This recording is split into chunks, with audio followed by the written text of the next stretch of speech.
absolute best.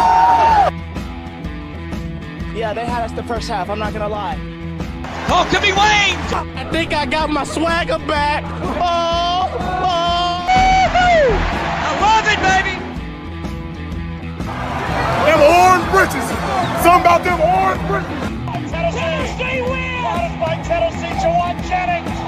Jennings makes the catch. Ball hit high in the air into right field. Going back is Sayre, and Tennessee can say hello, win column. A grand slam in the bottom of the ninth. You can't draw it up any better. We just won a basketball game, and we're very happy right now. McGrath for the win. He got it. If you don't like college football and you watch this one, I'm not sure what your problem is.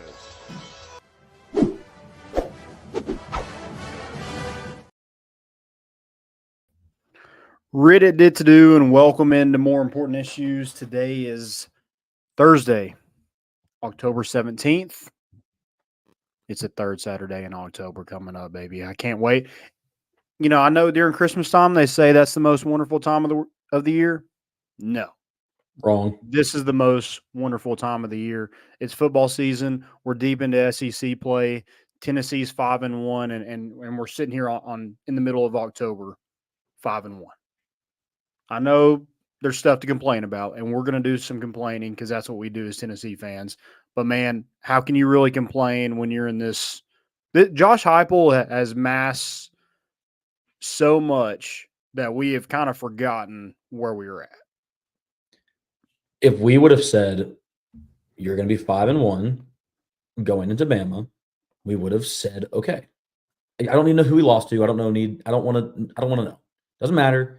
But before the season, if you said we were a one-loss team going into Bama, who we also would have presumed is probably, well, maybe one loss with Georgia, but we didn't, whatever, how that shook out. I know we wouldn't have thought that they would have lost to Vandy by now. But Yeah. take a step back. You're right. We need to be humbled a little bit. We're 5-1 going into Bama, 12-team playoff. Playoffs are still wide open. Go beat Bama, and now we're right back in the conversation. Kind of wide open, yeah. I keep telling people this week, and it's, am I nervous? Yeah, duh. We've beat them like once in what? 17 years? 17 years? Yeah, I'm nervous. Of course. Have we played our best football up to this point? No. Have they? No. Not at all. That's college football, dude. That's how it works. Yeah, it's a week-to-week thing, and I'm just hoping for the best. You know, we're going to talk about it. We're going to preview it. But it's, I mean, it feels good to be in this spot. I think people are doubting us. We're obviously the underdog at home. I mean, that should fire up fans. Tennessee, Neyland Stadium. I know. Prime time, underdog. Let's have a day. I mean, other than Georgia, you saw what happened when we were. I mean, we're not going to worry about it, but forget everything else. You're playing. It's the third Saturday in October. Bama's coming into Neyland. You saw how it was rocking versus Florida. I don't care how it worked out. We won. Does it matter how we won? Anything can happen. Literally, Vanderbilt beat Alabama. It's college football. Anything can happen. 1 week at a time. Beat Bama. Yep. They're beatable, and they're in Neyland Stadium, and you're underdogs. So you're fired up. You know Knoxville's rowdy. You can feel it in the air. You walk around downtown, and you're just like, Florida felt something, but there's just something about when the damn Tide comes to town, it just feels different. The boats are already out there on Vol Navy. I think they stayed there all week. I think it was park it. Just didn't leave, yeah. No point wasting gas. What's the economy do? Are you kidding me? I'm parking my ass down there all week. Yeah. Partying on Tuesday. There you go. Were people actually partying on Tuesday? Doubtful. I would be. Oh. Down there. If you win this game, you got to, right? You got to. It's a week-long festivity. And if you win, it carries into the next week. Bye week anyway. Be prepared. Get those cigars. Guys, looking forward to this show. If y'all have any questions, drop those in the chat. Real quick, let's do a little intro real quick. Let's do it. Let's hear it. Home run, slam dunks, give him six. Boys at them double I, they got your big orange face.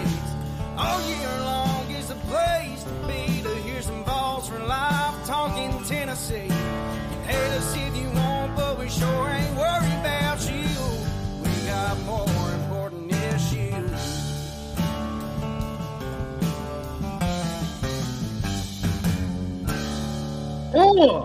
that doesn't fire you up, I don't know what does. Let's go. It's football time. You kidding baby. me? That's great. Early I mean, morning I can tailgate? hear that for the rest of my life. Start it over again. Give him six, boys, they them double I, they got your big orange face. Go Vols. Little part. Go Vols. Big Yeah, fired up. I'm ready for this one. Let's get into Alabama. Let's start this shindig. Again, if y'all have any questions, drop those in the chat. We'll love to get to that. It's the third Saturday in October. You've gotten over the hump 2 years ago, 2022. One of the best days of my life. Joey, I'm not going to speak for you, but it was probably one of the best days of your life. The best day. And I'm already predicting that it's going to be top 3. So I'm leaving room for, I guess, wedding and first child born, second, third, fourth child. I was thinking a national championship, but yeah, sure, whatever. That's true. And that would automatically take the second slot, or that would go first. Bama gets bumped down, and then marriage and first kid are going to have to fight for third. There you go. I like that. Yeah, nothing wrong with a little bronze. No. It's and you know what? You gotta If I accept name that. a kid after the Vols, it all comes back full circle. Made the podium, baby. Made the podium. All right, Alabama. Let's start offensively. That's where Tennessee's struggles have been offensively. This defense is playing out of their mind right now. They're going to be tested a lot this week, but offensively, Tennessee, I think the main thing for me, they got to get out fast. You had that big drive against Florida in that first quarter, your first drive, and you fumble in your own territory. That was a backbreaker. Tennessee wants to win this game. I think they have to get out to a fast start.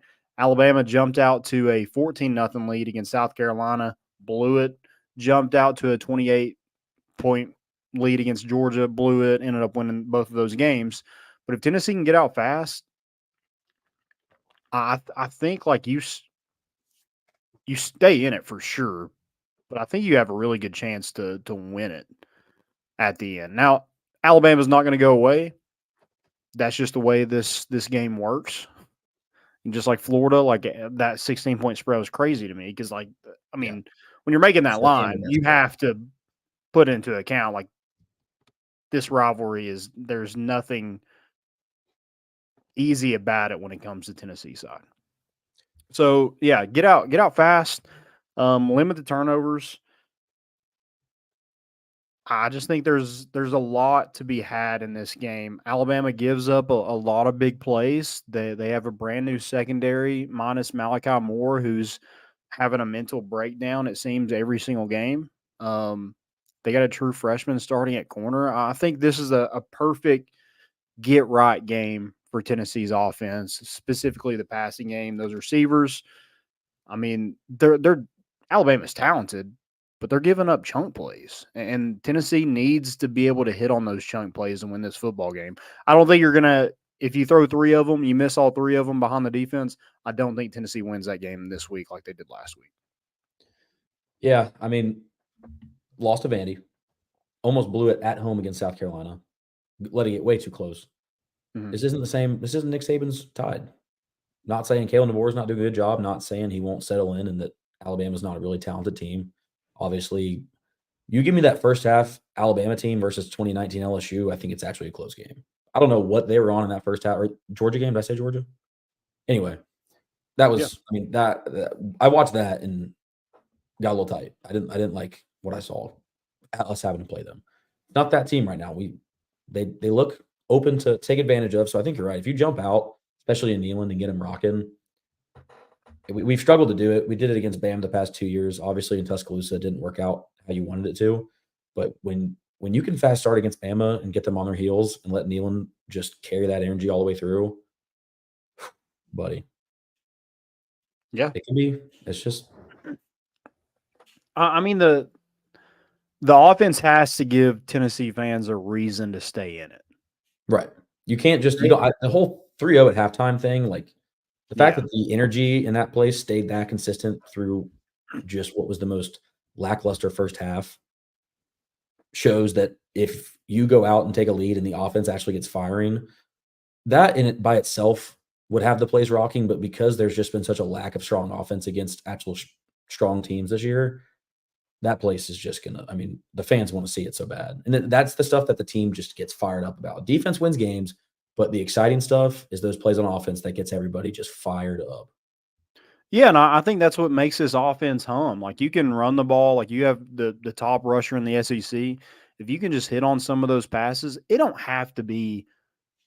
I think it's unrealistic to think it's like 2022 when Jalen Hyatt's running butt naked all over the field. Like, that just doesn't happen. Yeah, and I know that's there's a little bit of PTSD. Like, you're wanting that, sure, but I don't think it's realistic. Yeah. But if you get somebody behind the defense for an easy one, like, you have to cash in on that. Yeah. You're not going to win a national championship if you don't. You're not going to win against a Alabama team that's had your number for years. Again, different Alabama team. I get that, but they are still talented. So I don't think you can miss on those. Like, if you miss one, maybe, but I feel like you need to make Alabama pay for having, I think, the 15th ranked passing defense in the SEC and SEC play. I mean, that's abysmal. And I know Georgia was a lot of that, but South Carolina had their way with chunk plays. Came back in that game last week, and Vandy did too. So I think this has got to be a get-right game for this offense. Nico specifically wearing the lay. I mean, it's on him. Like, at the end of the day, even if it's not necessarily all his fault, it's on him. He's the quarterback at Tennessee. Like, this game, like, you go and beat Florida and Alabama. I don't care how pretty it is. You beat Florida and Alabama. Yeah, they're not. If you're an 11-1 team, they're not going to count how pretty it was to put you in the playoffs. But you're not going to beat Alabama if you continue to give up the football, continue to miss on wide open plays. Like, that's just not going to happen. So that needs to change. It needs to take another step. I think there was a step last week. If you hit on those big plays last week, I feel like we're having a totally different conversation about this offense. If he has 250 with 2 touchdowns and an interception, I don't think really anybody's batting an eye. I think that line probably is not at 3 like it is right now. I think it's totally different if he hits on some of those big plays. So got to connect on those. We've seen him connect on those. I don't care if it's against Chattanooga or whatever. I mean, there's no one around him in the pocket. Like, make the throw. 5-star quarterback. Yeah, throw it. I mean, I've been watching film and stuff this week. I watched the 22-man. I mean, I've been watching some breakdowns, and I've heard some media members say it. The scheming's there. I know that we were a little iffy at first about, not opening the playbook and playing a little safe, and that's okay. That's just how Josh Heupel wants to run this team, and that's okay because it was winning games. Obviously, Arkansas was a different conversation, but at the end of the day, it's the execution of those plays that really makes the difference. Again, you had 3 deep balls that were just slightly overthrown, a little bit, not in the breadbasket, but even one of those, and that pick was, I mean, that was bad execution. That's all it was. It was just throwing a triple coverage. Like, there's nothing. You can't do that. That's just a young quarterback making a mistake and reading it wrong and just brain fart. But the scheming's there. Once that execution piece clicks, and if there's a time for it to click, it's in Neyland Stadium at 3:30 against Alabama this Saturday. I think it's going to click quick, and that energy is going to keep carrying. Now, I'm not expecting it all to happen in one game, but I'm just saying, if in the first half you can make a couple of those plays and you start to see that click, I think the train starts chugging along a lot faster, and you kind of build off of it. I don't think in the second half you're just going to start poorly executing again. Yeah, it's like when you're super nervous, like I guess any game in high school or college, whatever, you had those kind of butterflies during that first play, like kickoff. Yeah. And then after that, you're like, okay, I'm good. It's like being on a tee box in front of a couple people. Like, dude, yeah, wouldn't want to be that guy. Been there before. Just rip it. Sucks. Yeah, you tee that driver up as high as you can because you're like, if I miss this right now, I'm just gonna pack up and go home. So I mean, harness that energy. I know those guys like that. Is it nerve wracking? Sure, but when it's all behind you and it's you're not the kicker. All right, it's not like I'm about to shank this one.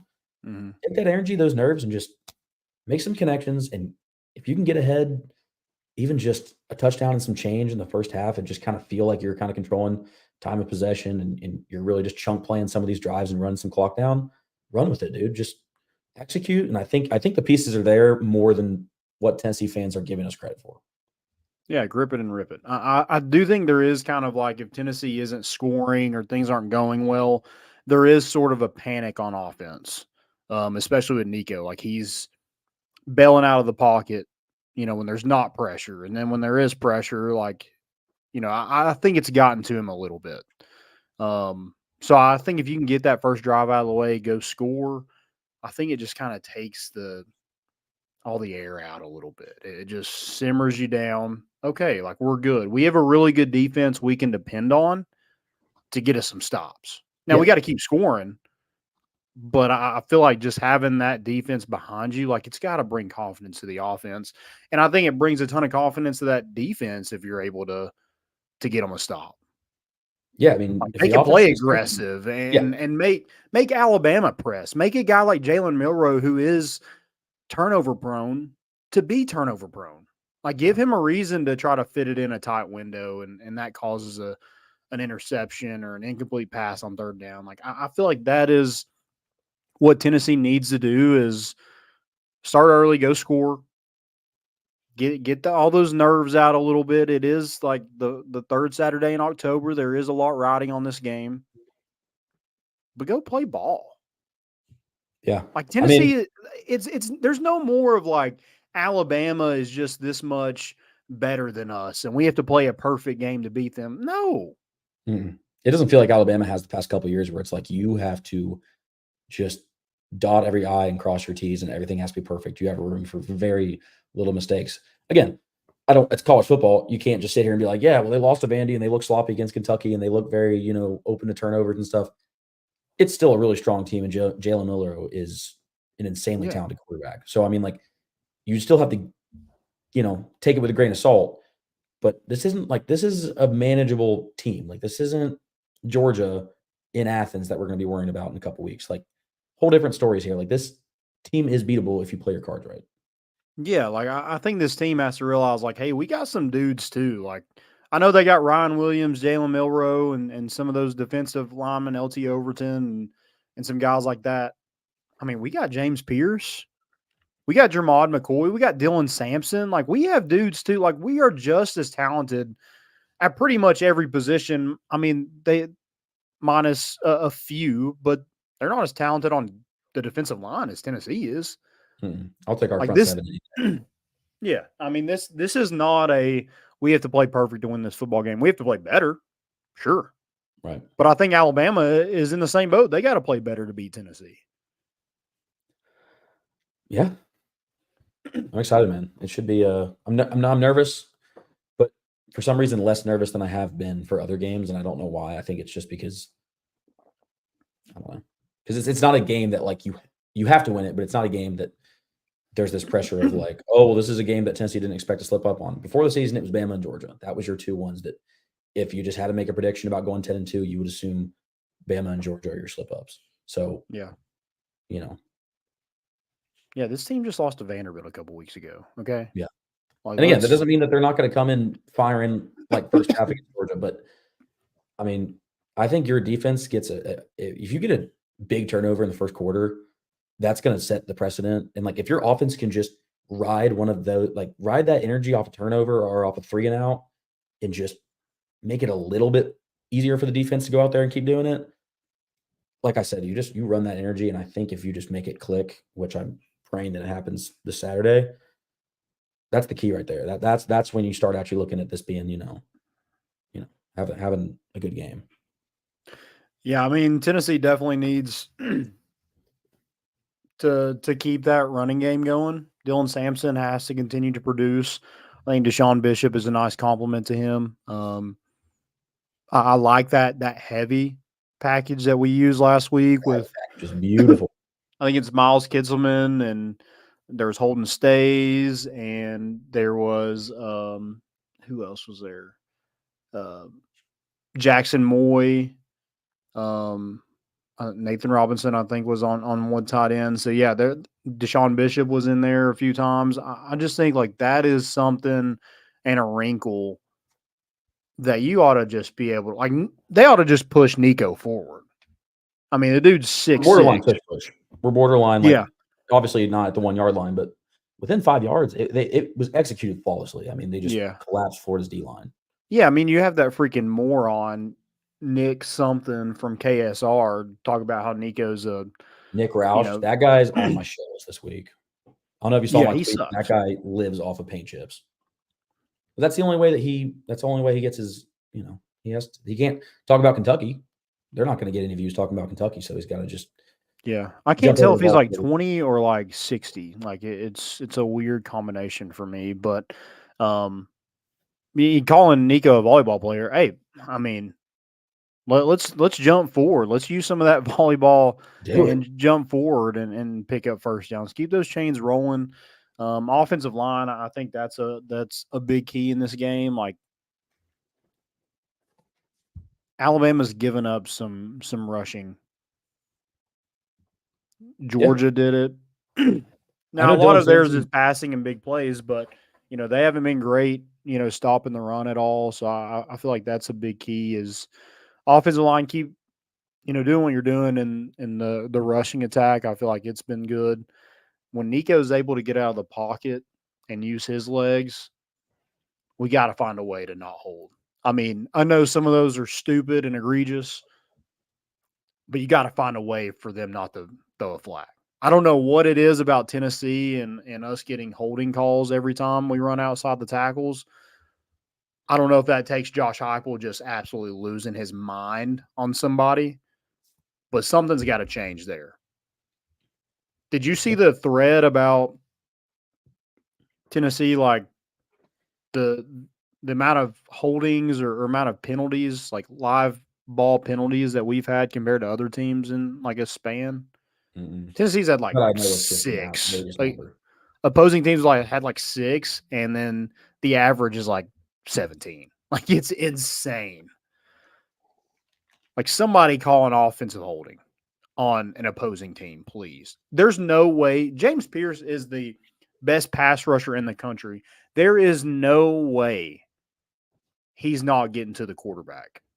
Yeah, and he hasn't 50% been, of and the I time. guarantee there's some holds down there. Maybe there's holding better Yeah. and keeping it hidden, but Well, he's so good. He's fighting off holding and making the play still, which is insane. yeah. But let's get a call every now and then, okay? Let's push them back a little bit. I mean, it's all our defense. I mean, we're not given anything on defense. Tennessee's defense is earning everything that they've gotten, and no help from the officials. So if if this is the game where we get a little help, I would appreciate that. We're due like a lot, but I'll just take like 2 calls. One of them helps, the other one like really helps. Like we need like a little well, I got you. I know we missed a couple, so there's Yeah. one on a big play that, oh, Bama broke away for a 60-yard run. Oops, coming back. Didn't really see it. Call it, please, somebody, because I see it. Mhm. I see it. I'm there. Yeah. Everyone sees it. You should hear the student section there are some idiots in the student section. I will be the first to say it. And sometimes I'm one of them. All right. Did you hear But- about the guy behind me last week? Was he coaching from the stands? He was calling for Derek Dooley instead of Oh, dear. Josh Heupel. You gotta be messing around. You gotta be trolling. And again, we ended up making amends. There was a group of women behind us that were, I applaud the enthusiasm, right? The whole point of being loud is being loud. But Neyland Stadium could have used 4 less voices on that Saturday, because it was just like, I think they were just generating football words on their phone and saying it. It was like the dig your heels in, boys, but like screaming it. O-line did something wrong. Start a She was like- defense chant or something. yeah, she was like, this defensive line's awful. And I was like, we're on offense, first of all. So clearly you're not even watching it. Like, you don't know what you're talking about. But it's stuff like I that. love where that, actually. I'm like, yeah, you're right. Josh Heupel actually just heard you. He's going to go ahead and talk to the boys and get that straightened out. Thank you from F22 for shouting that out. I appreciate it. Again, love the energy, but we gotta, if we're gonna lose our voices, we might as well do something purposeful with it. Yeah, just say like, Bama, you suck. Like, I mean, stuff like that can get me fired up, but not that this D-line sucks. We're on offense. It was so because That's that was crazy. the 10th straw too, because she said a bunch of stuff, and that was the one where I literally just turned around and I was like, please stop. I literally turned around, I was like, stop. please. I can't hear, which is great. When I can't hear Nealand, I'm never complaining, but you're carrying 80% of the weight. Yeah. Can I ask you how that atmosphere was in the student section from last week? Man, it was rowdy. I had a buddy in from out of town, and he goes to Pitt, and obviously they play at Acrisure. Like playing in an NFL stadium for college, yeah. Like they're not even fully selling out the backyard brawl. Like so he was mind blown. But I mean, the energy's there, dude. They are loud. And I know nobody else in the stadium can hear the speakers because they blow. I heard an inkling of third down for what, but I really just had to see the graphic and stuff to even realize. I refuse to believe Spooky Rocky Top got played. I genuinely don't believe that it got played. I heard it on the TV. I heard it on clips. It did not get played. That's post-production. This is Hollywood. Was never there. So, I mean, it's loud enough that I can't hear that. So, keep the energy on Saturday. I'm sure they'll be just as loud. Yeah. Yeah, I mean, a big reason. I don't know if Tennessee – well, I know for a fact Tennessee does not win that game in the Swamp just because we are cursed there. But, yeah, I feel like the crowd definitely played a part in it. And, they just feed off that energy. Yeah. I know Nico would rather play on the road, but there's no place I'd rather play than Neyland Stadium if I'm wearing orange and white. The fact that I never saw that clip resurface as like a exposed tweet after the Arkansas game, I didn't see that clip, thank God. And maybe because all 10,000 of the people at Arkansas didn't know. Again, that place was the quietest I've ever heard any stadium. Yeah. Really, I haven't heard louder basketball games. Yeah, I think we're louder on the extra point when we have a hurt player than Arkansas was at any time. Yeah, but they beat us, so we really, can't dog on too much. That's true. That's true. I would say, give me your opinion on this. I know Dylan Sampson's your just clear number one. I would like a couple more touches from Deshaun Bishop. I think he's averaging like 7 yards per carry on, I don't remember how many touches. He's got like 330 yards. Yeah. The math is there. I would just like to see a couple more. I'm not saying, share the workload at all. I'm not saying that. There's just a couple spots where I'm like, I think Deshaun Bishop, I'm really high on Deshaun Bishop, and I think he's very explosive. And I just think 5 or 6 more touches could have seen some big chunk plays break off. That's just my 2 cents. Yeah. I mean, I'm with you. Like, especially like, and it's not a shot at Dylan Sampson at all.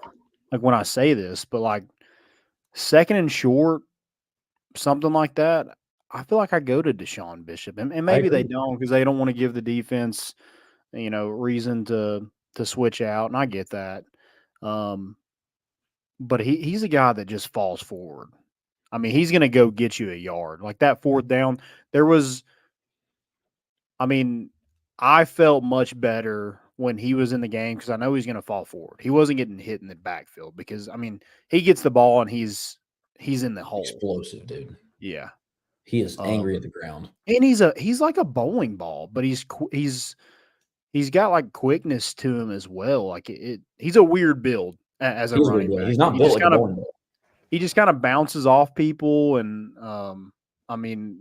he is running north to south. There is no east to west with. That's what I like. He finds, and again, when Dylan Sampson does find the gap, he's one of the most terrifying men in open field. But I just think there's a little opportunity to see Deshaun Bishop find a couple more gaps. Again, like you said, you don't want to switch out, let Bama, especially this week, switch out just because you're going to put Deshaun Bishop in. But when you have the opportunity, especially on like that 2nd and short, and you're kind of just trying to get reset of downs, I just like to see maybe a couple more opportunities. But obviously, Sampson's making it work. I'm not sitting here complaining about it. I think he's 8th in the country on rushing. So I wouldn't mind to do a little bit of like 2-back sets and just have like a legit, not a triple option, but like a legit 3-man option that can run the football. I think that would be a cool wrinkle to see. I don't know how exactly that works, but to do that, I think Nico has to run a little bit more. I know he tried to do it last week and some of those got called back, but those are good runs. Like I think 2 of them were first downs. Like he's able to run the football. I think you need to have some design runs for him. And, I keep hearing like, you don't want to get him hurt. In my eyes, this is a playoff game. Yeah, you don't want to get him hurt, but you want to play football. That's what he's there to do, is to play Yeah, football. you don't want to get Dylan Sampson hurt either. You're not going to give him the football. Right. I mean, and don't be stupid with it, but some design runs, like that's Yeah, the risk he's you take. Every done player's a it chance of being throughout hurt. where he's getting down. Like when he sees something coming, he gets down or falls forward where he's not taking, a huge hit. Like he's fine. He can take it. Yeah, he's very aware. He's not Tua. I mean, obviously, anytime a quarterback runs out, you're terrified to see him get even near a tackle. But he's been pretty heads up about getting down in time or trying to get to the sideline a little faster. I mean, I think you got room for some design runs and be able to open that offensive side a little bit more if they're kind of just building a wall against Sampson and Bishop. Yeah, I like to see some quicker, like again, those plays like the slants and stuff where it's just, I mean, he's got it in the pocket for like 0.8 seconds and it's just out. Obviously, ideally, I'm sure that's what they're drawing up, but like I would just love to see that first instinct and throw it. Now, there's a lot of like, checks each guy. It's like, I mean, some of these passes that are completions that were like his fourth check, and obviously that's just how quarterback works. But I mean, just a couple of these little like 7-yard quick slants, and he just gets it off quick. And let your guys do. These receivers are good in open field. Let them do a little bit of it, and don't try to find it all for like 25-yard. Obviously, all those deep balls. And if you can dial it in, obviously, and connect on that 60-yard shot, 50-yard shot, whatever a couple of those were, great. But yeah. I'd love to see some quick action in that, and don't even give the defensive front a chance to get back there. Yeah, I'd like to see a little bit more like they did in overtime when Dante Thornton caught that hitch route. I mean, it was like a 3 or 4 yard hitch, catches it, breaks the tackle, gets upfield, gets a first down. I mean, moves the change and sets you up to score the game-winning touchdown. Like that is just take what the defense gives you. That's what Nico was so good about against Iowa. Yeah, they were taking away all the big plays and everything like that. But if you see man coverage, you see a corner, especially a young corner, like Alabama's got a true freshman over there playing off 7-8 yards, grab it and throw it. Get it to him. I mean, I like what you said. Like, you don't have to be Superman. Let your guys make a few plays for you. And to do that, you got to have good offensive line play. I think Lance Hurd, like, we need to continue to see improvement out of him. Like, that second half was a lot better.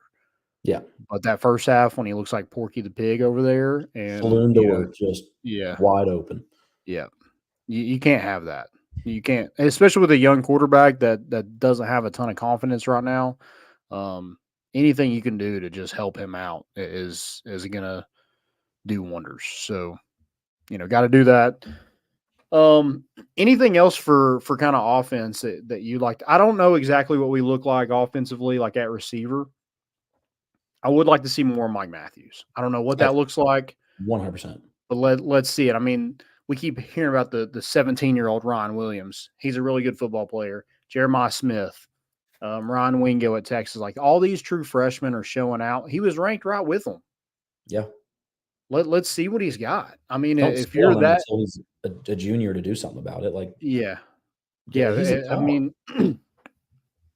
yeah, let him. I mean, the couple catches he's had, he's done stuff with. Like, let's see a little bit more of what he's got. Maybe this is a game he gets going. I thought last week would be. Maybe you're a little bit more healthy, but Chaz Nimrod had a rough game last week. Squirrel White's dealing with an injury. Bruce not 100%. Dante's not 100%. I just think if you're not going to see him in this game, I mean, I don't know. Yeah, I don't know really when you would.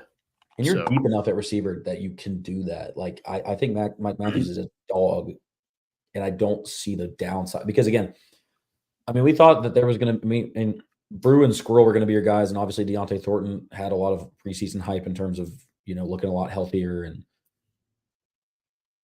they're almost spread too thin. Like, I was like, oh, we're so deep at receiver, and maybe it's just because, again, the offense hasn't really, like, had the opportunity to bust those plays open and make the receivers look a lot better. But it's almost just like, instead of having like that one guy like Jalen Hyatt in 22, again, Jalen Hyatt doesn't play in that game. Who knows what happens in 22? I mean, he torched everybody. Mm-hmm. Even if he plays half as well, and you even give him 3 instead of 5, whole different game. He's got 2 less touchdowns. Would you have found it with Brew? I don't know, but well, I guess was Brew. No, Brew was healthy, and yeah, Brew was Yeah, he healthy. caught the game, or he Yeah, caught that yeah, catch that put him in field goal range. Yeah. But yeah, I mean, I would just like to see you utilize. Kelsey Pope at this point should have a good idea of who's able to show their strengths and who you're able to mess around with a little bit. And I think Mike Matthews is that guy that you send out on a couple plays, and Bama guys were like, "Who's this guy? Who's this guy?" I was doing the scouting report. I had the first 4 guys. Who's this guy? And at this point, like, is he a slot or is he now? Dude, who cares? It's playing receiver. You do so much jet motion and wide splits that, I mean, who gives a rat's ass? Honestly, put him out there. Let's see what he's got. I mean, I just think with a young. I mean, maybe he doesn't really know what he's doing so much, so he goes over the middle, catches one, isn't really aware of how hard he could be hit. I don't think that's true because he played in one of the best divisions in high school football at Parkview there. So, I mean, I think he's a guy that you need to get going, especially with, we've heard of how much depth they have, but they're playing the same guys that are injured right now. I just feel like it's a reason to just get him the football, see what he can do at this point. I don't care really what he does in practice. I mean, just throw it to him, let him make plays, see what he's got. If he doesn't got it, then, I mean, you're back where you were anyway. Who cares? That's what I'm saying. There's no you're deep enough. You have the ability to do it. Just do it. Just try it. Yep. All right, let's get to defense a little bit. This is more of just like, hey, just keep playing your game. I mean, Jermod McCoy, that secondary is going to be tested a lot more than they have been. I think with Keenan Peely, I think Jeremiah Thielander is a guy that they're definitely going to circle and see what he can do in the middle there with crossing routes and tight ends and stuff like that. So I think that is a matchup to watch. But I like what you have in Ricky Gibson, who's playing really well. I like what you have in Jermod McCoy. This defensive line is the best defensive line in college football. I like Arian Carter. He's playing really well. I think he's a guy that you kind of match up with Jalen Milroe and spy him a little bit if he gets out of the pocket. Hey, you're fast enough. Go make a tackle on the open field. If he has a really good game on Saturday, I think Tennessee wins this football game. Yeah, I mean, Arian Carter, I spoke about him a couple weeks ago. I think he's that sneaky key that, like you said, you spy him on Jalen Milroe and you have that added pressure where now Milroe doesn't escape for 20 yards. That puts a lot of pressure on them to actually be able to do it in the pocket. And I think that's an absolute key to let your defensive line do what they're going to do. They're gonna play well, obviously. Secondary, Jermod McCoy's playing lights out right now. I guess the only thing I would say is I haven't paid attention to it probably as much as I can to make a full statement, but past couple games they've been taking advantage of our zone and just chunk playing when we're playing some loose zone, because it's the only time I ever see them just it's all those middle of the field 25-yard throws that just somehow eat us up, and I'm not seeing the recognition of that and kind of like shutting it down. Obviously they're doing okay because it's we're letting them get some chunk plays and then stopping them where it matters anyway, especially like getting towards the red zone. So like I'm okay with it because it's working, but I would just tighten up that zone a little bit because that seems to be where they're kind of exploiting us. Florida definitely did it, at least in the first half. I just kept watching them just find those weak spots in our zone coverage.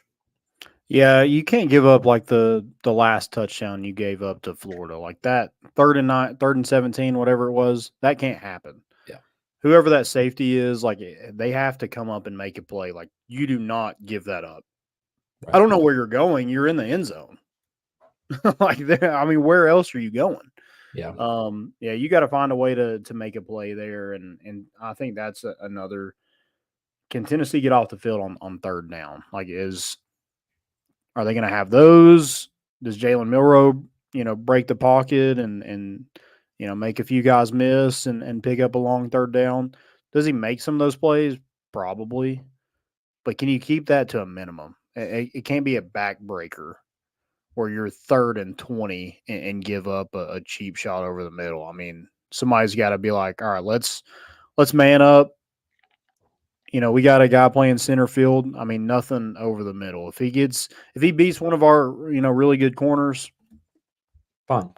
Yeah. I mean, that they were probably in position. He had to make a really good throw. You let that happen a little bit, but safety's got to come up and make a play.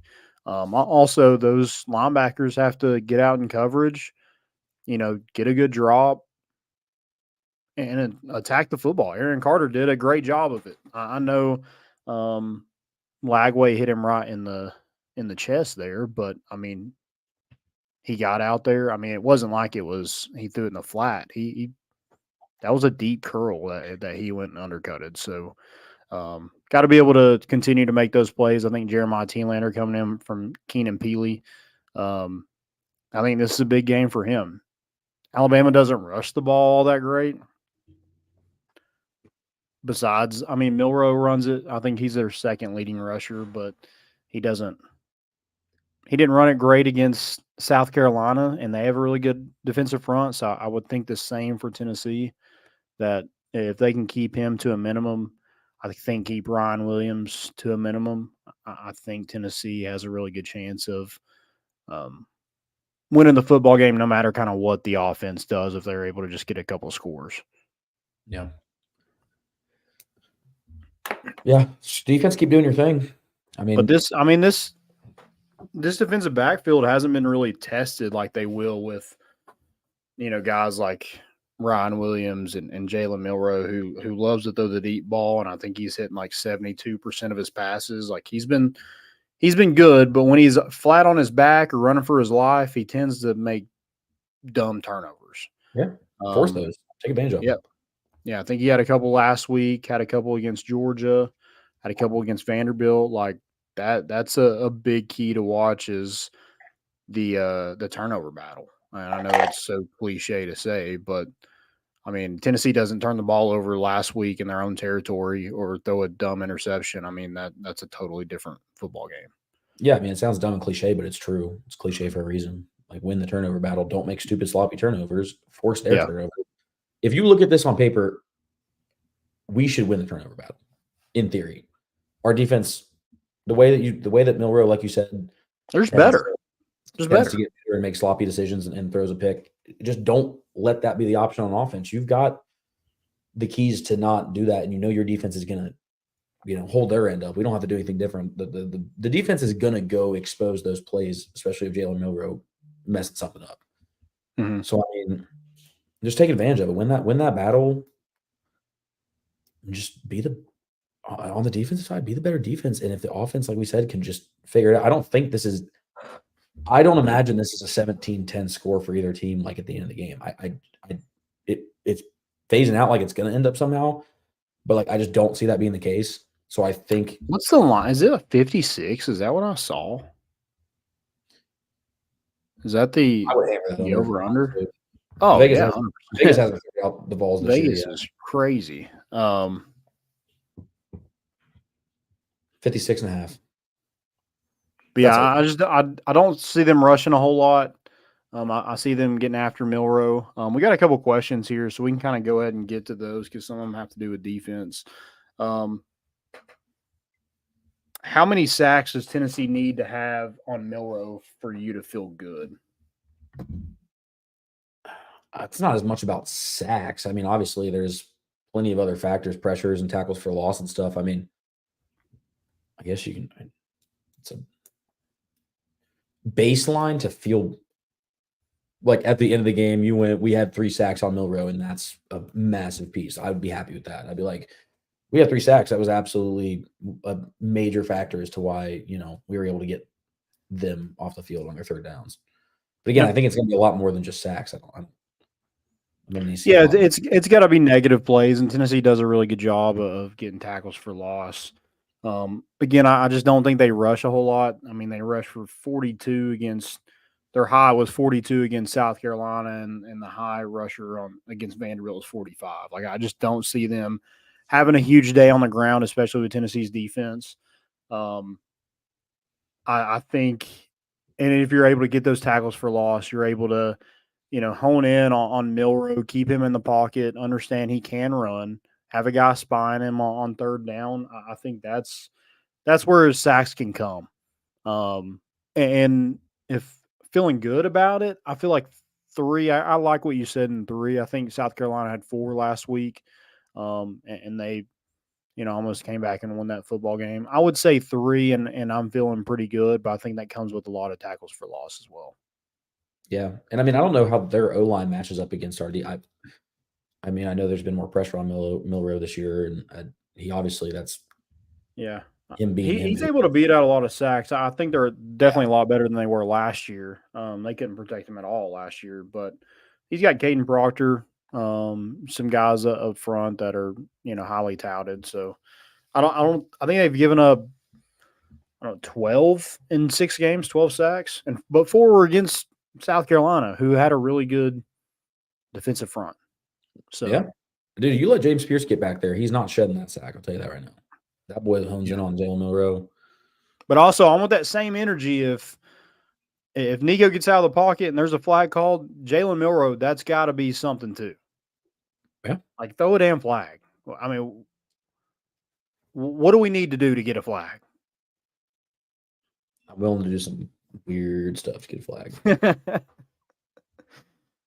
All ball everything says, how many rushing yards and touchdowns do you think our backfield has to have for us to have a realistic chance at winning? How many yards and touchdowns? Yeah. Like I said, again, it's going to be one of those defensive things where it's like, if your offense doesn't show up again in defense, this is a defensive game. Let's just go baseline 200 yards. I don't know.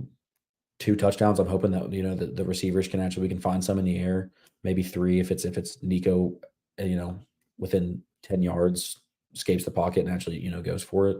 But yeah, Dylan Sampson runs for 150 yards and Deshaun Bishop picks up 30 and finds some other rushing yards. I feel pretty secure about 200 yards and 3 touchdowns. Yeah, I think 200 yards is somewhere like if you get that, I feel like you're feeling good. Yeah, maybe 175 is doable as well. I think part of that has to come from Nico though. Yeah, like he has to be effective running the football for this to be a real game. All right, we got another question here. If it's ugly and Tennessee wins, what will be your thoughts on the game if the offense doesn't perform well? Kind of where we're at. Offense doesn't look good. Defense won the game. You beat Bama. You're 6-1. Yeah. We're going to be in the same spot talking about, man, if the offense can just click, if we can figure out the execution. But at the end of the day, you went and beat Bama. You did what you're supposed to do. As an underdog, you went and took care of Bama. I don't care if it's sloppy. I don't care if it's low scoring.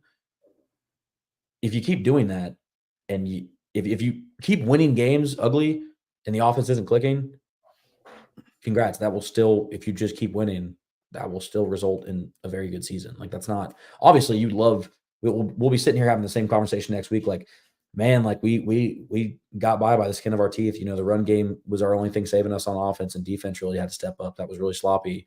Need to see more out of them, but we won the game. Yeah.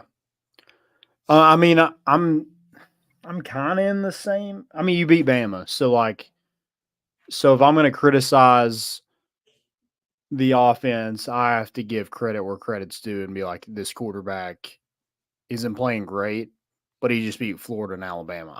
If there's another former California player that came to Tennessee, his name is Casey Clausen. I don't know if you're aware of that, but he also, it wasn't the prettiest thing when he played in football games, but that man won games, and that's all that matters. He's the Iceman because he won football games. No one remembers how good it was or how pretty it was. No one cares. You won the football game.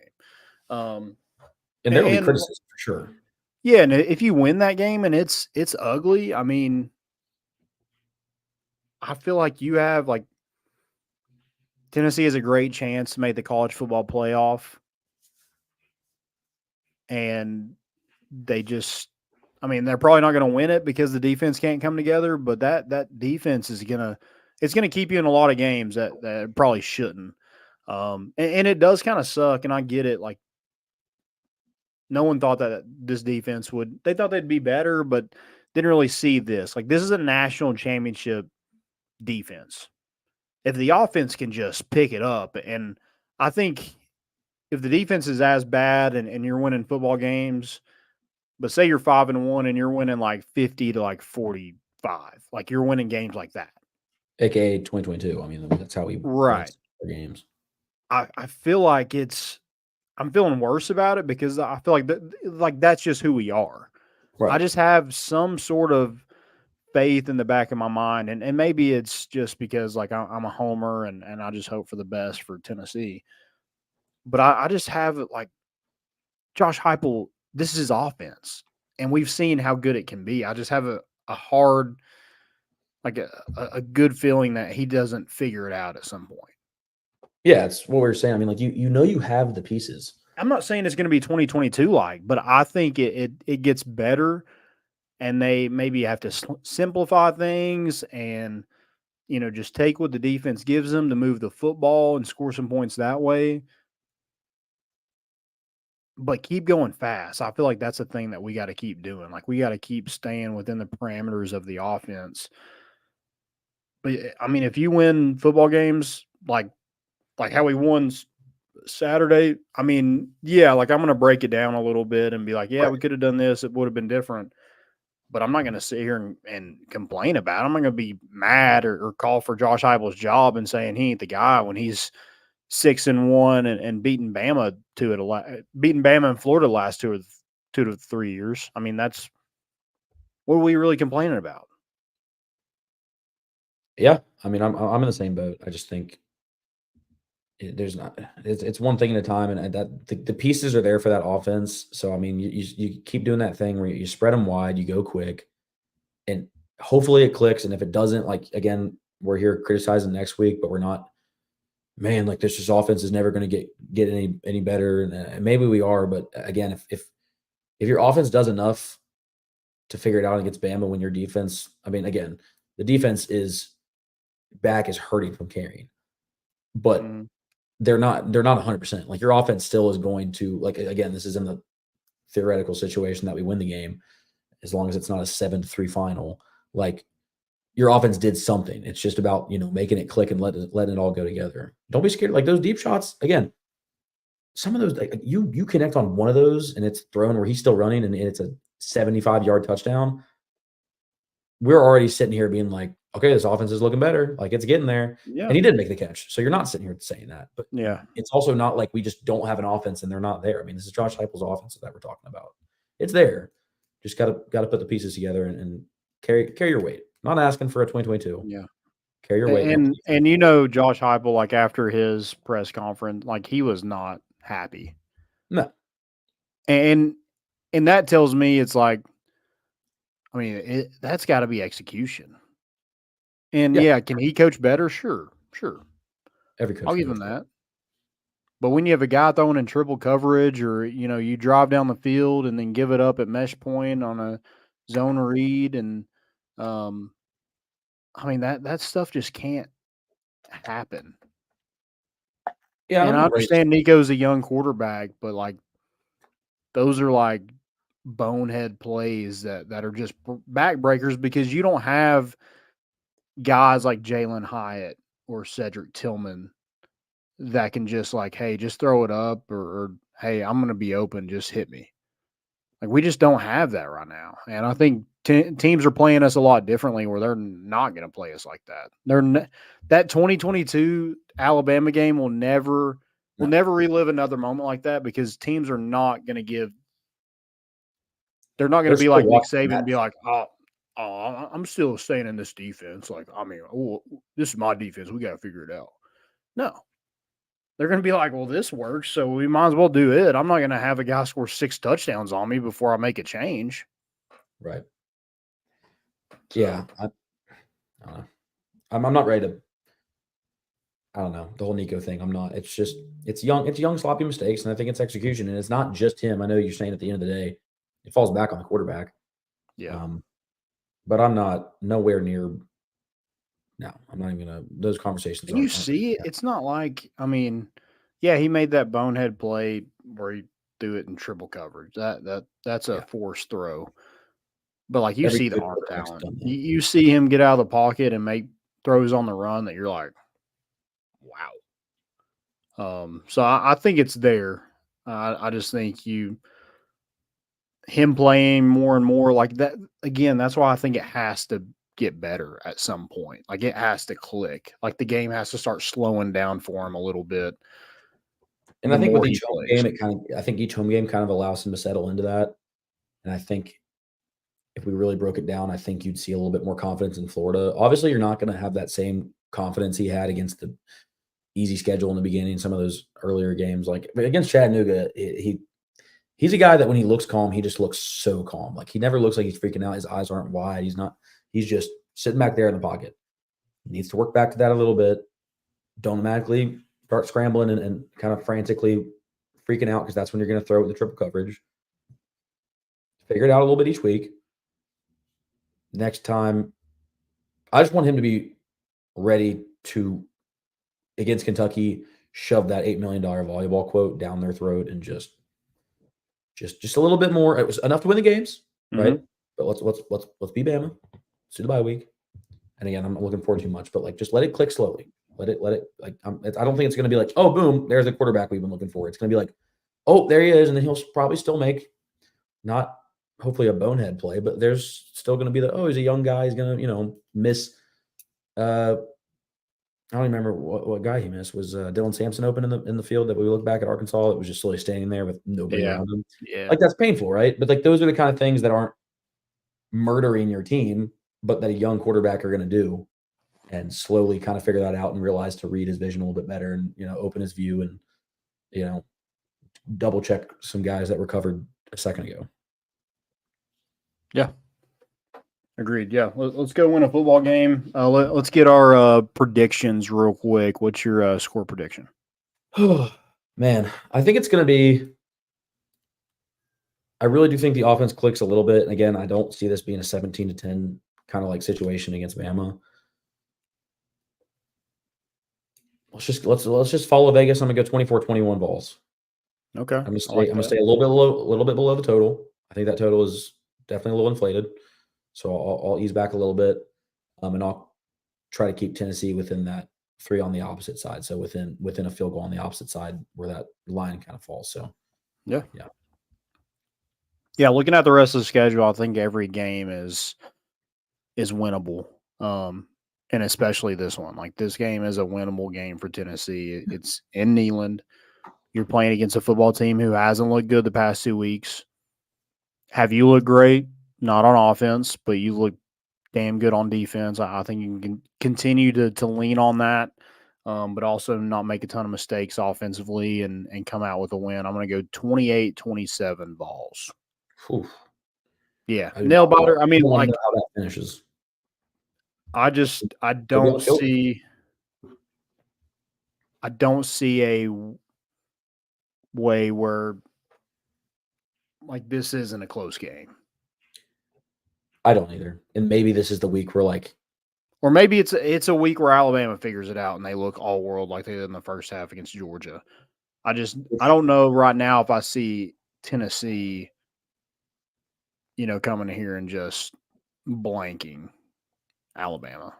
No, I think if both teams play how they should, I think Alabama has our edge just because the offense, like they're more figured out when they're figured out, if that makes sense. I mean, hopefully that's not the case. And again, you got to let the environment play a part in that. They know that coming to Knoxville is not going to be an easy task. And a good amount of that team has been here before. Just take advantage of that. I'm hoping it's going to be a close game. I'd have to assume any judgment call that we've ever had being sports fans this long know that it's probably going to be a close game, which would benefit us in our favor. Because if you told me the game's a blowout, not blowout, but I'll say just a 17-point loss, I'm gonna have to assume it's the Vols that lose by 17. I don't see this team 3-scoring Bama. I would love it, but right now I'm not confident. That would be fun. That'd be great. Yeah, because I mean that celebration. I mean that's going to be unreal. And this isn't a night game. Like this is a game that, I mean, Knoxville is going to feel its wrath if you're able to beat Bama somehow on Saturday. Well, yeah, no one's going home. You're getting out of there at 8:30, 9. Yep. Dangerous. All right. Guys, go check out roback.com. Use promo code More Important Issues for 20% off your first purchase.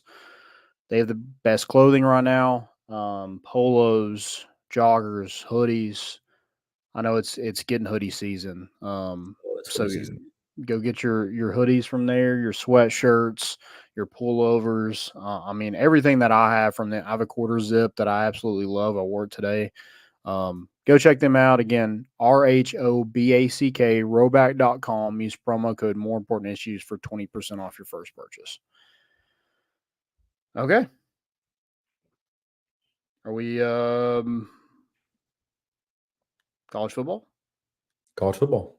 We're in the thick of it. We are. We are in the thick. It's the witching hour of, well, not necessarily. This is a weird week. It is weird. Like not a ton of great games. Let's kind of run through these real quick. Oregon plays on Friday. Is that a trap game? Purdue sucks, so probably not. It is at home. Purdue loves, I think. Purdue's weird at home. They love breaking teams. They love just dismantling college franchises. I mean, we can't get their number ever. So sure. You want to make college football weird, go make that a one-score game with 5 minutes left in the fourth. Yeah. All 40 students will rush the field. Mm-hmm. BYU also playing the late game tomorrow night against Oklahoma State. BYU 9-point favorite. BYU 6-0. Are they going to win the Big 12? Yeah, they look good. Them or Iowa State. That's what a weird pairing to be in the running for the Big 12 championship. All this realignment's got stuff looking weird. College football is just weird. Noon game, Miami, Louisville. Louisville's 4-2 on the year. Miami's 6-0. In Louisville, Miami's a 5-point favorite. That's a weird line. It's scary. Miami's been having some.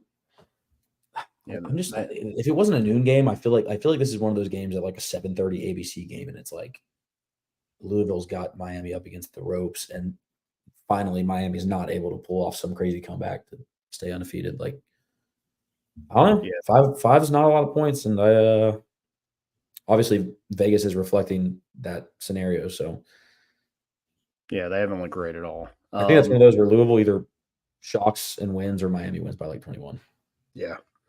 Virginia, Clemson, also a noon game. Clemson, 20.5-point favorites. Clemson's rolling right now. I'm waiting for that to just kind of like stop, but after that Georgia game, I mean, they took their ass whooping, and they're just like, okay, back to our little hidey hole where we play nobody in the ACC, and we whoop up on them. Listen, brew. Yeah. Nebraska, Indiana 6-0. This is a good game. This is a good, sneaky good game. Nebraska 5-1. Two just Indiana's on a roll. You got Coach of the Year. Flat states just going at it. Just Midwest dudes just tackling each other. Just meat on meat. I love it. That's gonna be a good game. Kurt Cignetti up for Coach of the Year. He's on an absolute tear right now. Indiana coming from JMU. I like the vibe. Dude just wins. That boy wins. That one in Bloomington is the lowest ticket's 127. Wow. Hey. When was the last time? End up Indiana. They want to watch football. Yeah. Missouri, Auburn. That's at Missouri. Missouri is a 4-point favorite. That's crazy. I don't like that. That line is weird. Vegas knows best, dude. I'm telling you, Missouri just looks stinky right now. 49.5. I'm smacking that under. I think this is going to be like a 17 to like. Dude, like they have to win, right? Missouri has to win. They do, but they don't look great, dude. At all. They don't. And the reason I'm not going to pick them is because like I think Hugh Freeze is going to get just canned at some point. Maybe this year if he keeps just having just crazy press conferences. But this is a game where he just gets right for some reason. I don't know why. I just have that feeling. I like it. I wouldn't touch Mizzou at all. Yep. Number 23, Army. It's East Carolina. Army's a 16-point favorite. Love the troops. Notre Dame, Georgia Tech. Those teams are going to look identical. Who cares? Be under on that one too. 50.5. Yeah. Michigan, Illinois. This is in Sneaky fun Big Ten Champaign, Illinois. Michigan's a 3.5 point favorite. Okay. You like Luke Altmaier? I think being against at home NA again for Michigan because their quarterbacks are just terrible. Michigan just has no juice right now. I mean, they're getting 3.5. Illinois looks a little bit more foundation based, so give me the Fighting Illini. There you go. Okay. Charlotte and number 25 Navy. 16 Okay, points. Navy wins this game by 40. We have to take Army and Navy. They're both 16-point favorites. They're both ranked. We got to take both of them. America's parlay. Yeah. Parlay of the year right there. If you don't take it, you're just not patriotic. You don't care I can about see it. both of them losing this week because they're both ranked, but we got to do it just to say we did it. We can't let that happen because we want both of them to beat. They need to keep winning, both beat Notre Dame, and then that weird scenario where they would play 2 weeks in a row for I guess that's right. Conference, and then is the Army Navy games the week after. So then you're sitting there going, they're both undefeated except for sharing win and loss back and forth. So who gets in? Don't know. Yeah. I'm rooting for chaos. So stay undefeated, Army and Navy. I'm in. You got A&M, Mississippi State. I mean, Mississippi State's just terrible. So they blow. They did score 31 on Georgia last week. I don't know how I feel about that, but that's I see A&M just rolling. LSU, Arkansas. If I had, is this the weirdest line?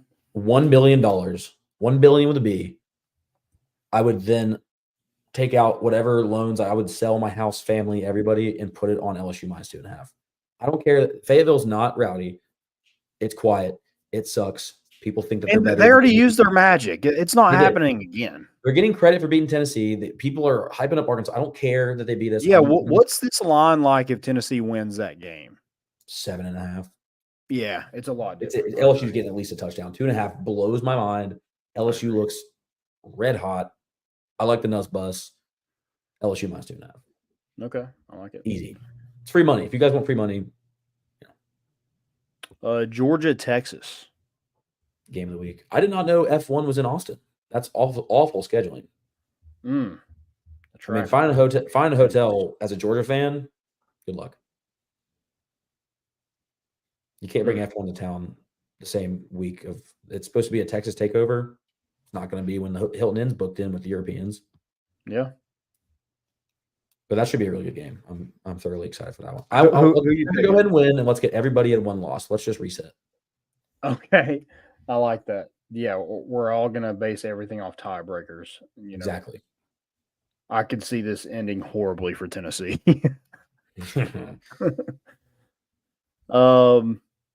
Yeah, I mean, just the way things are, I would go Texas, but what I know about the college football slate is like it doesn't matter who you think, like it's going to go the complete opposite of whatever you think is going to happen. So, in that case, Georgia probably wins. Iowa State, number 9 in the country. Sneaky. 13.5 over UCF. UCF is not good. And it's at home, but that's too much for me. I'm not going to lay any money on that. 13.5 is a lot, but I like the Cyclones in that one. Yeah. Kansas State, West Virginia. Kansas State, minus 2.5 in Morgantown. Give me that. Give me Kansas State, too. The fact that West Virginia even exists as a state is pathetic. Morgantown's just gross.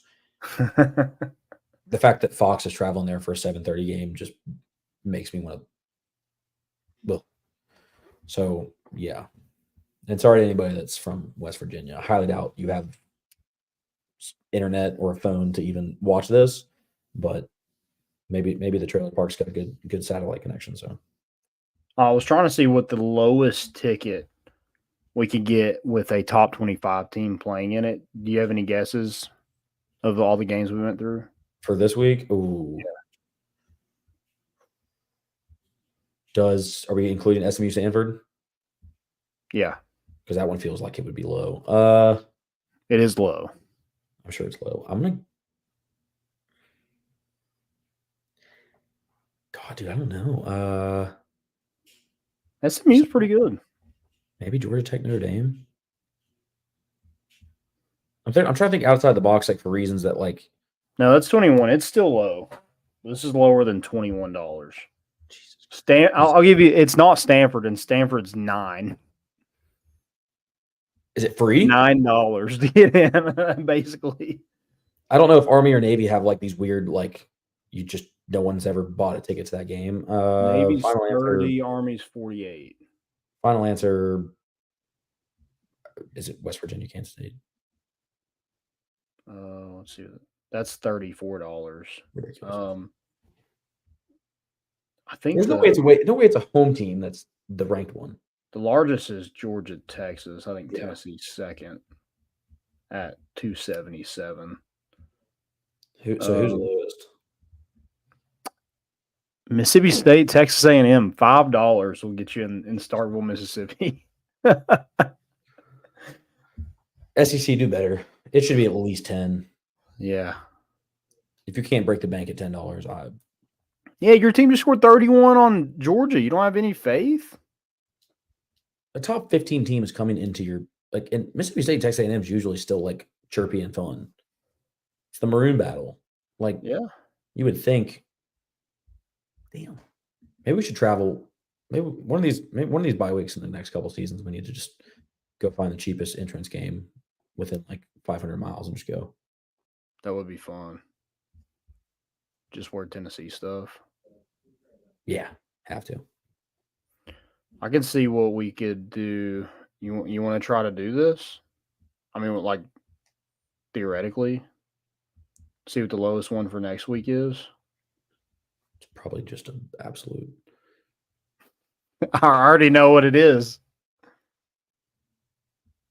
Is it Vanderbilt, Texas? It's $14. It's SMU Duke Oh God. Oh in no. Durham. Oh yeah. Oh, it's an 8:00 game too. They're all asleep by then. Yeah. All them old people, old doctors.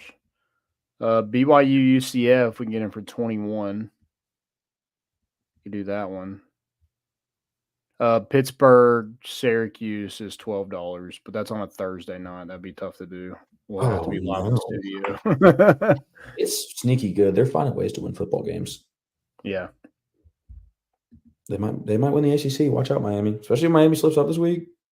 5-point favorites. You calling it? I'm calling it. Let's do it. Pitt takeover. Love it. Other than that, I don't know if there's any good games this week that are not involving a top 25 team. There might be some stinkers down there that just would be fun to watch. Man, I just hope like Sunday night we're just in such a good mood. I can't take another one of those just sad podcasts. Those aren't fun at all. They're not fun. It doesn't even make you want to like talk. And Not it stinks during football season because like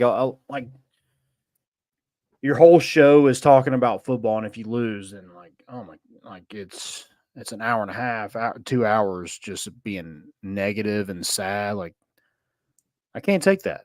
My mental health can't take that. So I need a win on Saturday. Where are you going to get your cigar? It's a good question. I think is it Blue Smoke down here that's got cigars? I don't know. I probably shouldn't have buying one off a buddy. Who's always that what's guy that- Blue Smoke? I don't know what that is. Cigar shop out here in West Knoxville. Oh, I forgot you're West Knoxville. You're like our guy Ross Kivett. Right now I am. Okay. But starting Huge West Knoxville guy. big West Knoxville guy. I don't know. There's always that guy that brings like he's got like a bag of 30 and he like got them for cheap and he starts selling them for like $10 each. He's like, well, I mean, it's too late for you to go buy one, so $10. Sure. Bro. I mean, that's capitalizing on the market. I don't appreciate believe that. I'm not that ballsy to do that, but I mean, respect. I'll find one for sure. Yeah. Just need to do that. I need to go. I might go like tomorrow on my lunch break and just go somewhere. Maybe there's got to be somewhere in Maryville, right? Oh yeah. Somewhere. Where are you going to get your cigar? Drop that in the chat. All right. Who is the MVP of Tennessee Alabama game if Tennessee wins? Let's go not named Dylan Sampson. Okay, yeah, because I'm just thinking like Dylan Sampson's going to have to be. I don't know. I guess we can get if it play again. If the offense doesn't click like we're talking, it's going to have to be somebody on defense. I mean, I'd like to get weird.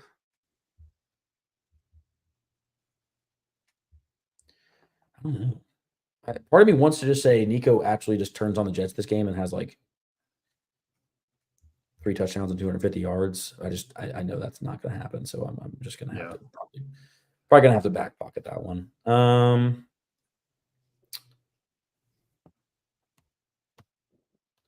don't know. I don't know which way that I can stand this game going. I'll go with James Pierce. I think that's a good one. Well, I'll go Arion Carter. I feel like that's a good matchup with Milroe, because I think if Alabama wins, I think Milroe is probably your MVP. I think if Tennessee wins, I think the opposite. I think Arion Carter is probably your MVP. Yeah, maybe. But hopefully we're all wrong and it's Nico and he throws for 300 yards and 3 touchdowns and this game isn't even close and just party the night away in Knoxville somewhere and everybody Ubers home and it's awesome and we wake up. That'd be awesome. Sunday afternoon, just no stress at all, and then go to work Monday and you have a bye week and you're kind of like, man, I'd really love to see this team play football again this week. I know that's the worst. Maybe it'll be Jeremiah T-Lander filling in for Keenan Pili. Like maybe he has a big game. Okay. If it's not, it's probably your Monica way. Like if you're going to pick someone on defense, it's maybe just going to have an interception and just keep having really good stats and just clamping everybody. I don't know what that matchup's going to look like. I don't know, but yeah, if it's going to be someone on defense, but like you said, let's just go Nico. Let's have fun with it and say he throws for 450 yards and 6 touchdowns. Well, what's your day looking like Saturday? First time we've had a 3:30 game like in a billion years, it feels like. So yeah.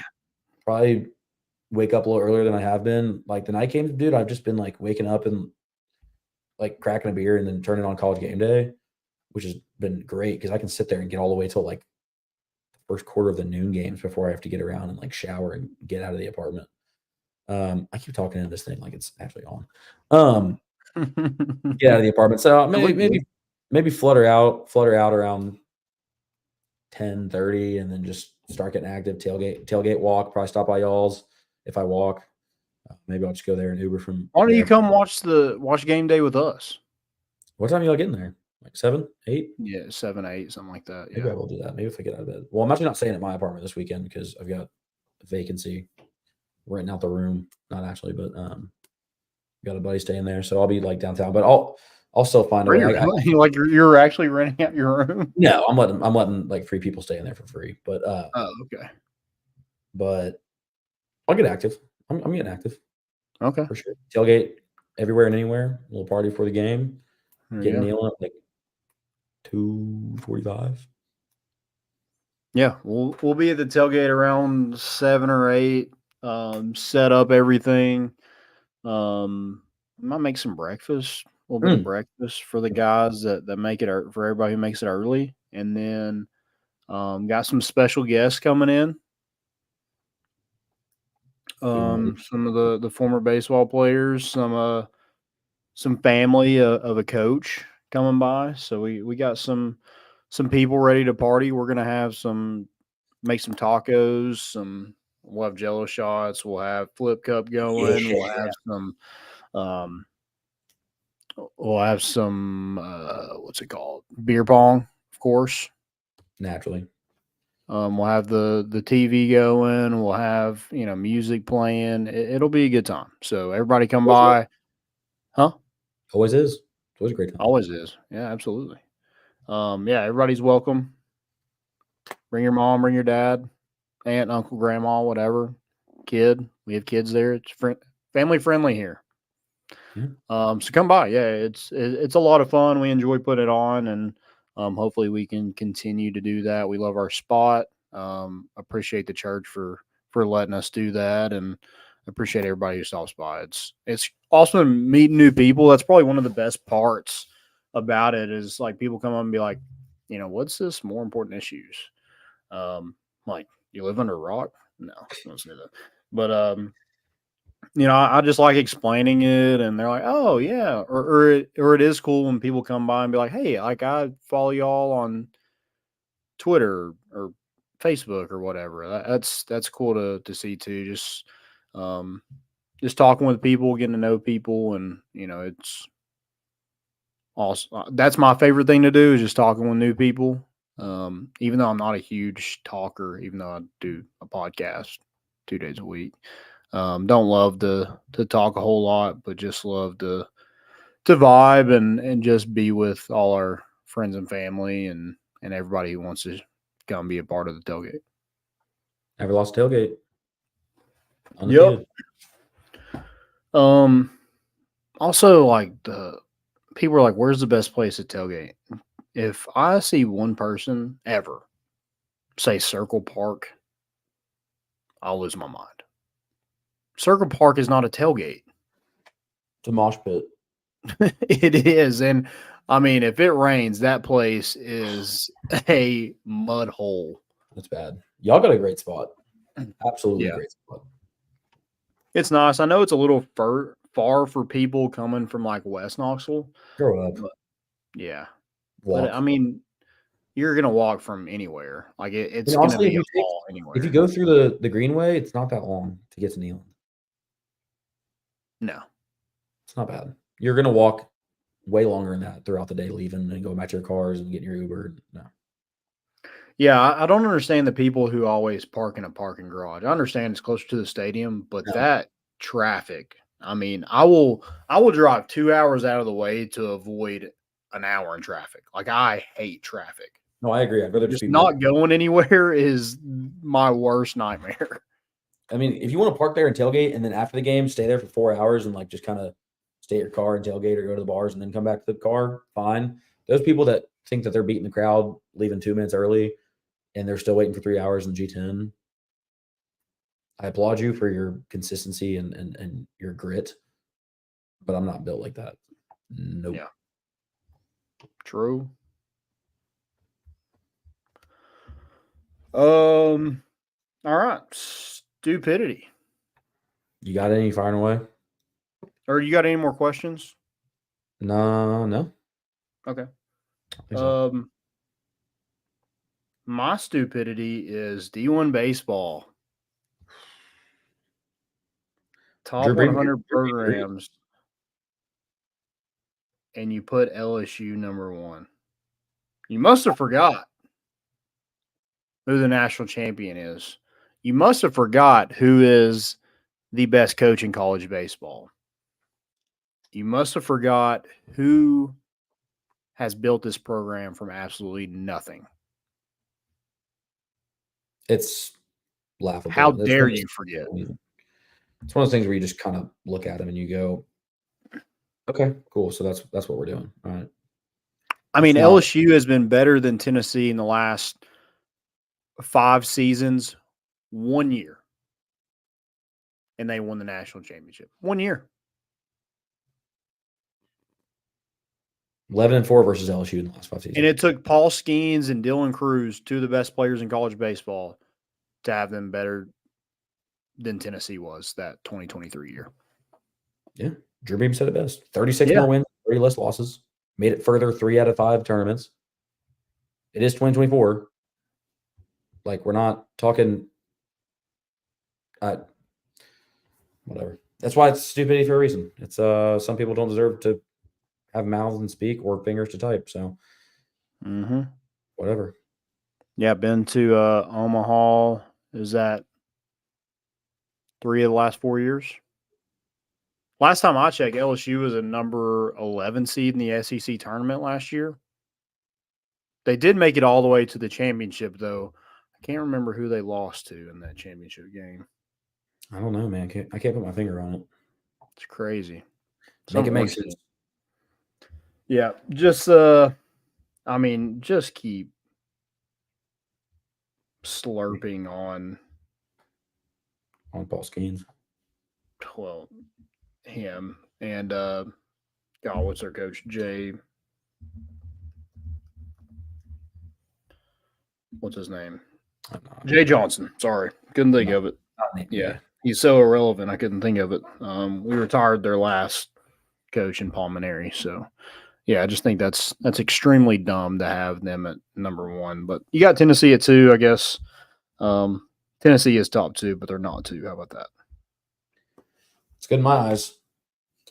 Mine's not really stupidity, but I found myself watching. It's got to be stupidity because someone's going to die doing this. The AMMA, it's armored MMA. So they just have swords and like axes, just beat the living shit out of each other, dude. And it's, again, stupid, but awesome.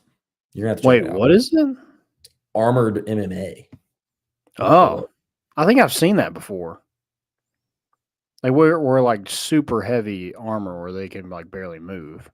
Yeah, I mean, I wouldn't be able to find a clip quick, but like, I mean, I saw a dude. I watched a knockout compilation today, and this guy had his sword and then his shield and was like shielding the guy in the face, just denting in his armor, and like the ref had to come. It was.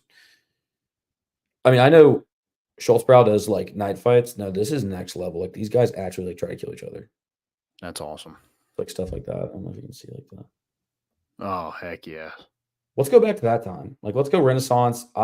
I'm still a fan of taking prisoners of war, which this might be inhumane, but like just really bad people in the world and like Roman Colosseum style. Like, let's just like we need something in the off season. We don't got football. Let's get these guys in some armor, some clad armor, and just let them go to town with swords. I'm in. I think we should do it after we beat Bama on Saturday. Just have that at like the church parking lot where the tailgate is. If you find me some iron, I'll fight. I got somebody in mind who I want to fight. I bet you do. Yeah.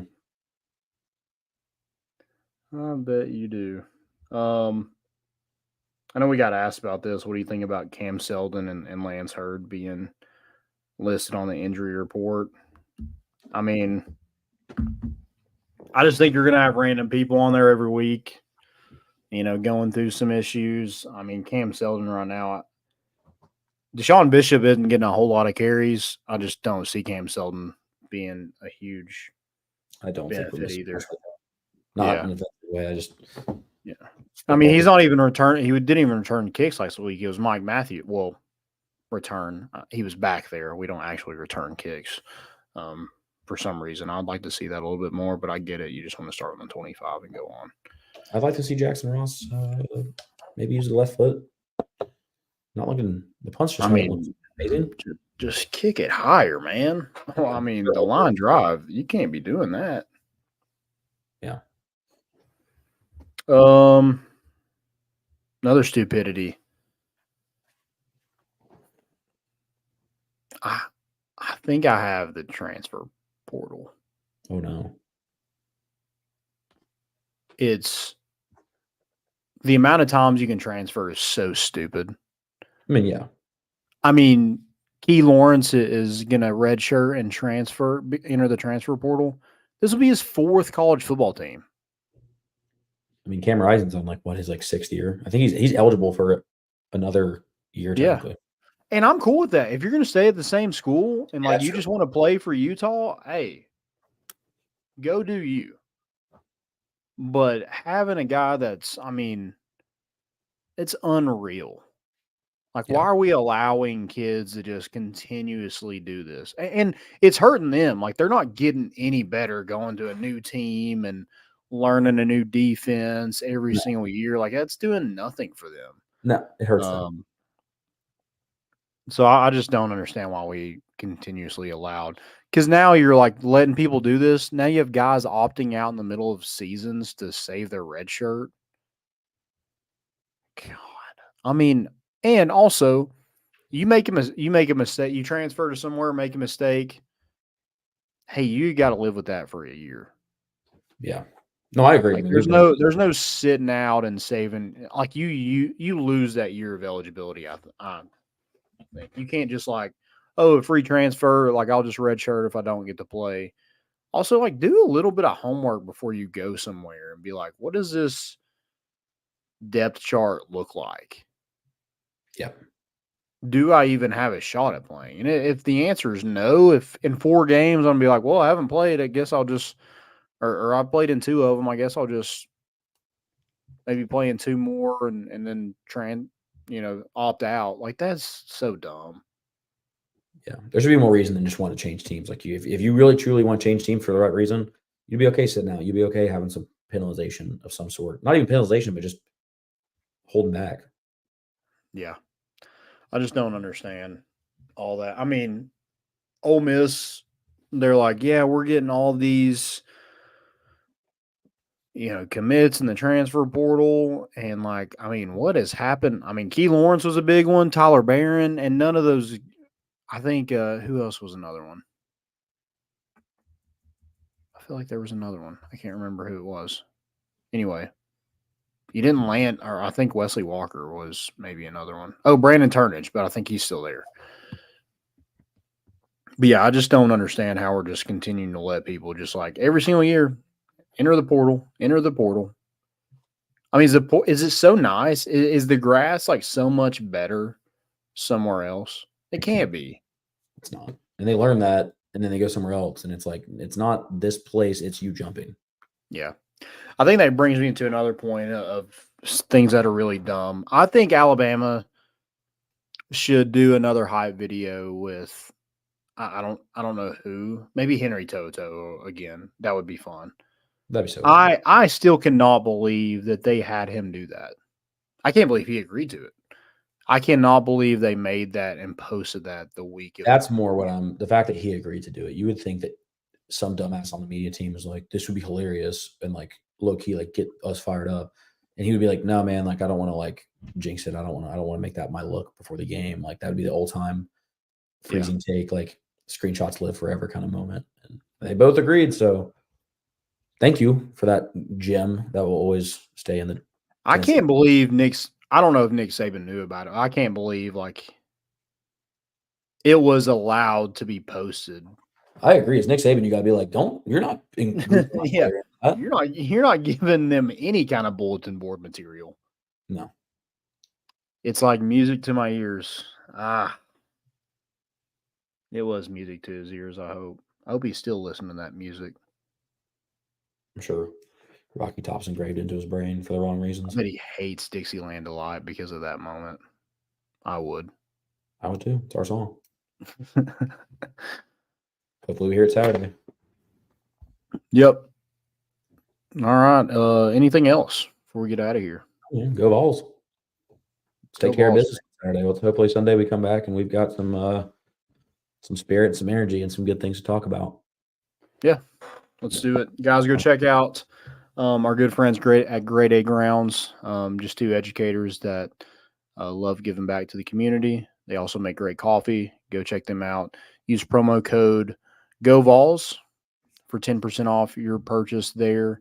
Again, go check them out. Great coffee. Everybody loves it. They got bags with artwork from students in the Johnson City area, and have done some Vols branded stuff, and they're having some Knoxville students make some of that artwork. So go check them out at Grade A Grounds. Again, use promo code GOVOLS for 10% off your purchase today. Go get your cigars. Be prepared. Always be prepared. It's the 3rd Saturday in October. Let's go get a win. Thank y'all for listening. We're bringing the boat in, and we out.